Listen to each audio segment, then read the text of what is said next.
انما اللعيبه التانيه بتلعب. يعني انا مثلا اقول لك بالرمضان ايه الاستفاده النهارده اللي النادي الاهلي استفاده من يوم ماتش بورتو اللي هو جاب فيه الجون؟ ايه الاستفاده؟ ولا اي استفاده. هو جاي بمبلغ وقدره.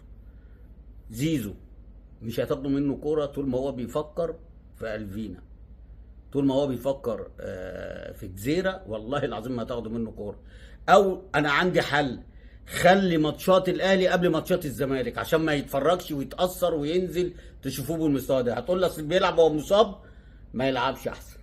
يعني لو اتصاب في التسخين يبقى ما كانش لعب وما كانش بان بالمنظر ده. والقرانه اللي كان عملها محمد هاني النهارده كانت اكتر من اللي هو بيعملها. خرج بعد الدقيقه 26، اول ما خرج الجون جه. يعني بعد الجون بشويه، يعني بعد ما هو خرج بشويه الاهلي اتماسك، ظبط اموره.